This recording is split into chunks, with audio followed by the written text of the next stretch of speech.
At Thanksgiving, my sister mocked me, but she didn't expect the truth.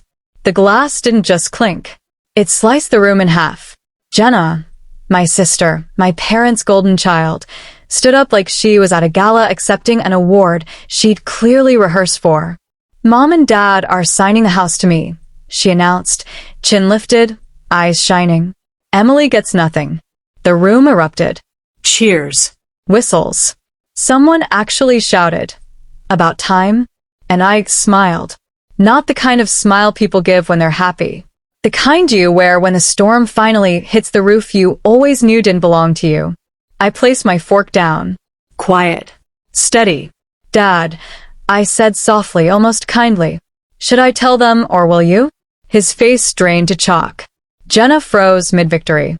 And in that suspended second, the breath before impact, every relative in that overheated dining room realized something was unraveling.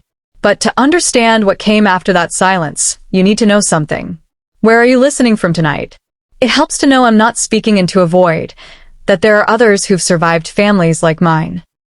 Brown Circle, my name is Emily Nolan, and my family never broke loudly.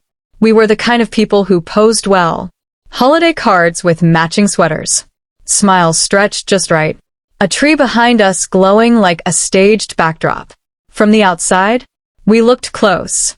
But families like mine don't shatter with screams. They crack quietly. In skipped glances. In who gets heard. In who gets set aside like furniture no one wants but won't throw away. I grew up in that quiet corner. Only noticed when someone needed a favor. Never praised, never centered. Meanwhile, Jenna existed in the sun. The favorite. The sparkle. Relatives called her bright, radiant, and natural. The kind of child people built futures around. I didn't hate her. I just learned early that nobody was going to build mine for me. Purple Circle, the division started long before that Thanksgiving. Dance classes for her. Private lessons for her. Summer camps for her. And for me? We can't afford that, Emily. Every single time. Yet somehow affording Jenna never seemed like a problem. When I moved to Chicago for work, my parents called me selfish. As if wanting independence was betrayal. Jenna stayed local. Jenna visited every weekend. Jenna slid effortlessly into that perfect little mold they handcrafted just for her. Still, I came home for holidays. Not for them. For Grandma Evelyn, the only person who ever looked at me like I was enough. Her silver hair, her sharp eyes. She'd hug me at the door, tap my cheek, whisper, "You're stronger than they think." Those words kept me standing when everything else pushed me down. Brown Circle, this Thanksgiving felt wrong before anyone spoke. The air had weight. Thick, electric, expectant. Like the whole house was holding a secret they forgot to hide better. Mom's smile was tight. Dad's eyes wouldn't land on mine. Jenna kept brushing invisible lint off her dress like she was prepping for the spotlight. And then I saw it. The empty chair next to mine. Not moved. Not shifted. Gone. A warning I didn't understand yet. Whenever I stepped into a room, conversations dipped, flatlining into awkward silence, before erupting again with forced laughter the second I passed. Jenna drifted around the table like a parade float, fixing centerpieces, realigning plates, whispering to Mom like she was planning a wedding. But I sat down anyway, napkin folded across my lap, pretending not to notice the way everyone looked everywhere, but at me. I should have known. Purple Circle, and then the glass tapped. A sound so small, but loud enough to split my entire life in two. Mom and Dad are signing the house to me, Jenna declared. Emily gets nothing. The room cheered, and I, the quiet daughter, the overlooked one, finally decided not to swallow anything anymore. Red square back, to the moment the world tilted. Fork down. Hands steady. Dad. I repeated, voice soft as breath. Should I tell them or will you? Jenna's smile collapsed. Dad's throat moved, but no sound came out. Even the ants stopped pretending to sip their wine. Everyone knew something was coming. Something that would make that room remember me in a way they couldn't forget, no matter how hard they tried. And now, Now you will too. The secret they tried to bury in my hands. You ever watch two people share a secret right in front of you? Not through words, but through the flicker of their eyes? That was Mom and Jenna all Thanksgiving afternoon. Little whispers between them. Tiny gestures. Half smiles that disappeared the moment I looked their way. She wasn't always like that. Jenna. The girl who once braided my hair so tight it made my eyes water. The girl who snuck into my bed during thunderstorms and swore she'd protect me with a plastic toy sword. Now she moved around me like I was a coworker she tolerated out of obligation. A polite smile here. A dry comment there. But hollow, always hollow. Funny how siblings can grow up in the same house and end up living in two different stories. Brown circle, but the truth didn't start at Thanksgiving. It started with a folder. 6 months earlier. A humid June afternoon thick enough to chew. Mom called me with her I need favor voice. No details. No context. Just, come home. It's important. When I got there, they sat me at the dining table. The same table where everything would later blow up like a slow bomb finally reaching the end of its fuse. Dad had a sleek folder laid out like a business deal. Mom's smile was stretched too wide, too rehearsed. Sweetheart, Dad began, voice soft enough to be suspicious. We're refinancing the house. Just a simple signature. Better rates. Nothing to worry about. My stomach tightened. My parents never asked me for help. Not unless they needed more than they were willing to say out loud. I flipped through the papers, pretending I understood what I was looking at. Too many pages. Too many blacked out numbers. Too many explanations that sounded like answers but weren't. Can I take these with me? I asked. Let my lawyer look. The silence was instant. Mom's smile cracked. Dad snapped the folder shut like he suddenly regretted giving me access to it. It's just a formality, he said sharply. No need to complicate things. I took the folder anyway. Purple circled back in Chicago. The truth arrived in the form of my lawyer's silence. She didn't smile, didn't make small talk. Just flipped page after page after page. Eyebrows rising. Expression tightening. She called me the next morning. This isn't a refinance, she said. It's a transfer of liability. My heartbeat stuttered. If you sign, she continued, you become responsible for their debt. Debt. I repeated, numb. What debt? She explained. A second mortgage. Missed payments. Foreclosure letters. Interest piling like a slow avalanche.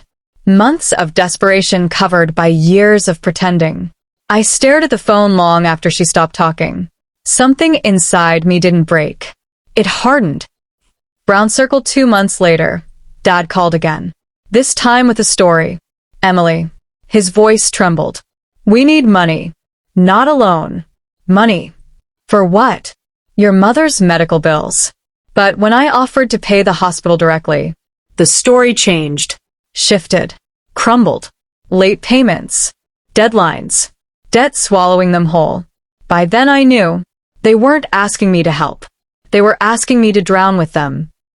Purple circle and now, back to Thanksgiving, where everything detonated. Watching Jenna glow under the attention.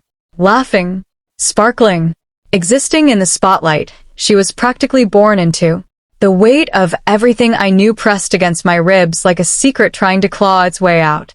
Because here's the truth. They weren't giving her the house. They were giving her the debt.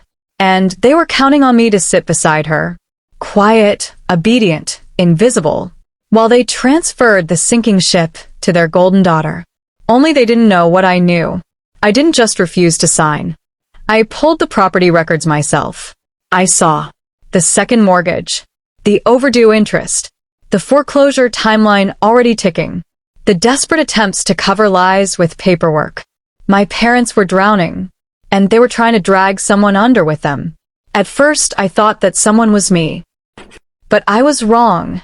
It was always Jenna. The moment the room forgot to breathe. They always thought it was supposed to be me. The daughter with the stable job in Chicago. The one without kids. The one they believed existed to rescue them on command. To them, I wasn't a person. I was a safety net they believed they were entitled to. and learning to say no felt like learning a new language carved from guilt. Brown circle, but something shifted online before it shifted in the house. Jenna started dropping hints. Smiling on the front porch with our parents. Captions about big changes. Jokes about finally being ready to be a homeowner. Every post felt like another puzzle piece snapping into place. Loud, bright, and meant for everyone to see. Except me. A week before Thanksgiving, Mom called. Her voice was syrup-sweet, too cheerful, too rehearsed. "Jenna's so excited to host more often once the house situation is settled," she said. She said it the way people talk about heirlooms passed down gently, not like the bomb they were gift wrapping. That was the moment something in me cooled. Stopped hoping they'd fix it on their own. Stopped waiting for accountability that was never coming. I pulled out a folder. Slipped every document inside. Overdue notices. Missed payments. The foreclosure warnings. The numbers that proved how deep they were. I didn't plan to humiliate them. I planned to make sure no one in that house could claim ignorance. Purple circle Thanksgiving morning, the last quiet before the break. I drove home with that folder beside me, the knot in my stomach pulled tight enough to bruise. Part of me still wanted to believe they'd pull me aside, admit the plan had gone too far, say the thing they never said out loud. "We're sorry." Instead, Mom hugged me at the door, with perfume-heavy strain. "You look beautiful," she said. "Not we're glad you're here. Not we've missed you. Just. Jenna's going to be so happy you're here." The way she said Jenna instead of we told me everything. The dining room was already set. Extra leaves in the table. Glasses shining. Every chair filled. Except mine. Grandma Evelyn caught my eye.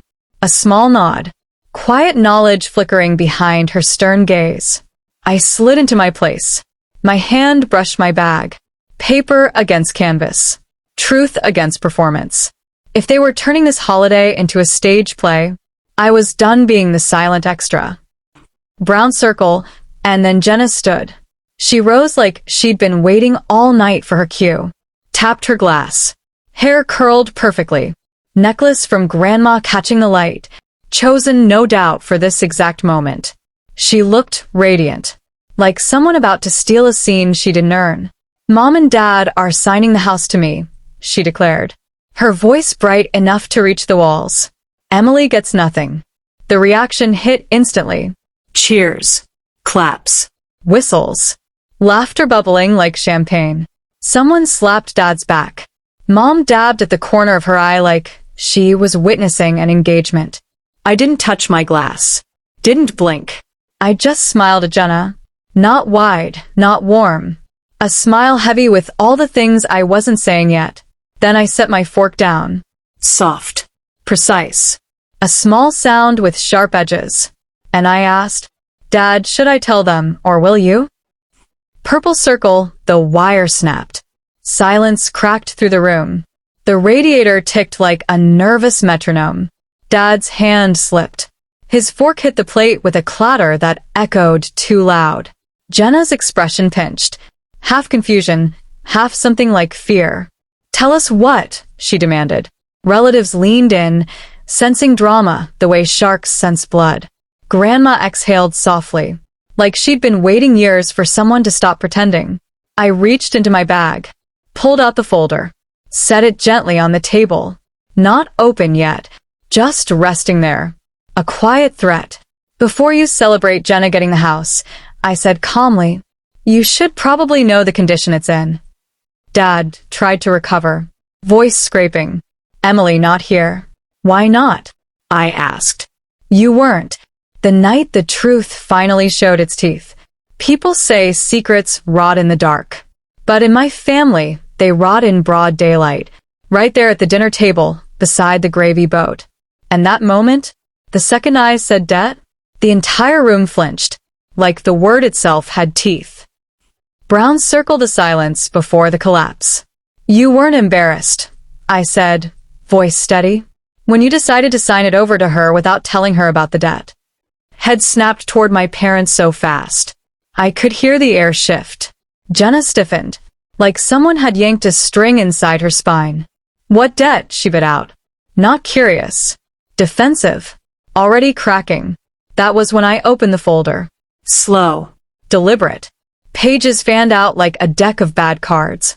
Bills, red stamps, overdue notices, foreclosure warnings. Truth stacked on truth. I slid one page forward. The summary. The one with the bold line no one could pretend not to see. They're behind on payments, I said. On 2 mortgages. Gasps. Chairs shifting. A fork clinking against a plate.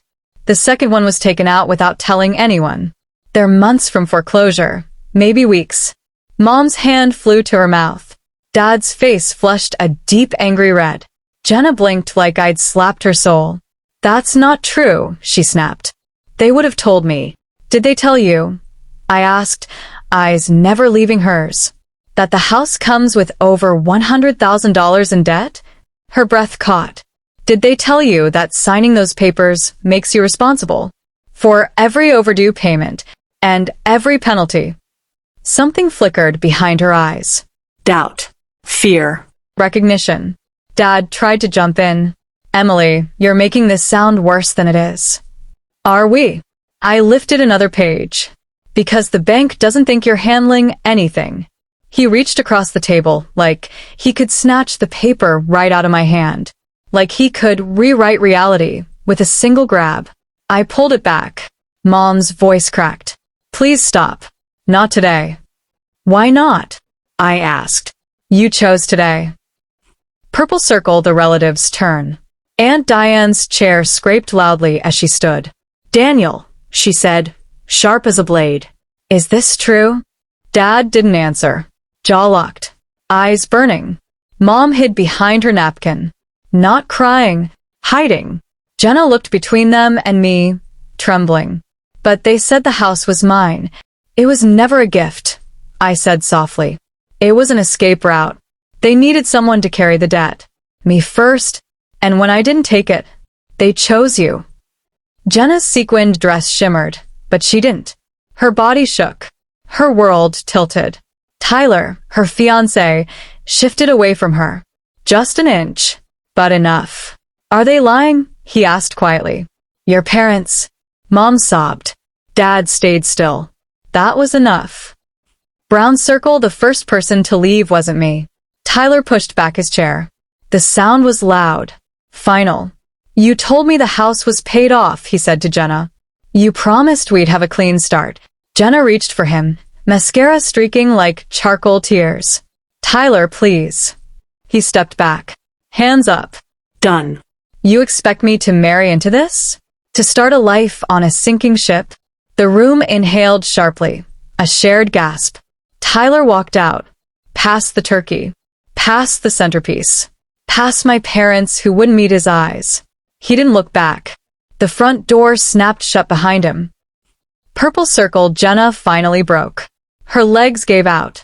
She collapsed into her chair, hands trembling. Small again. Afraid again. The sister I once shared whispered secrets with under a blanket fort. This isn't my fault, she whispered. I didn't know. I know. My voice was quiet. Not cruel. Just true. Dad slammed his palm onto the table hard enough to rattle the silverware. You ruined everything. I looked at him. Really looked. No. You ruined everything the moment you tried to hand your debt to your daughters like it was an inheritance. You're tearing this family apart. Mom cried. It was already broken, I said. I'm just refusing to sweep the pieces under the rug. A murmur rippled through the relatives. Agreement. Judgment.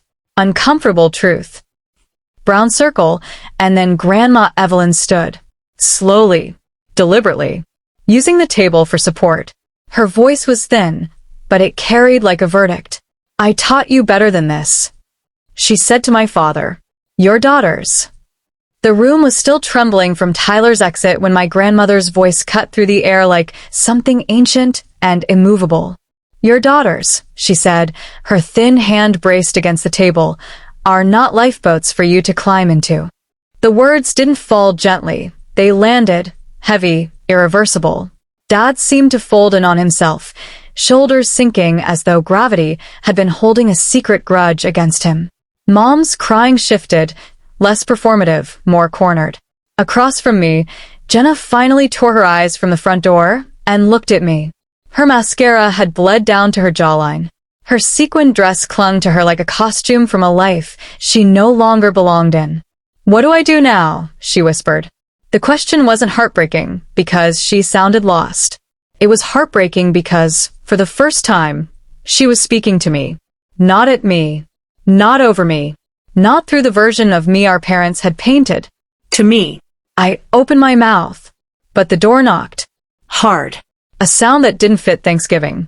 A sound that didn't belong to casseroles or family arguments or holiday politeness. Every head jerked toward the hallway. The knock came again. Louder. Sharper.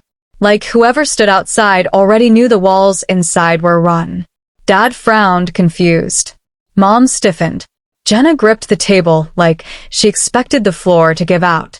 Then the door opened. A woman stepped in, plain suit, badge at her belt, eyes scanning the room as though she'd walked into scenes like this 100 times before. "Mr. and Mrs. Nolan?" she asked. You could feel the house go cold. "I need to speak with you regarding your mortgage records." The relatives didn't gasp this time. They exhaled like they'd been holding their breath for an hour. Mom swayed. Dad went the color of printer paper. Jenna's hand slipped off the table and dropped into her lap, trembling. I didn't stand. I didn't blink. The truth had finally walked through the door on its own legs.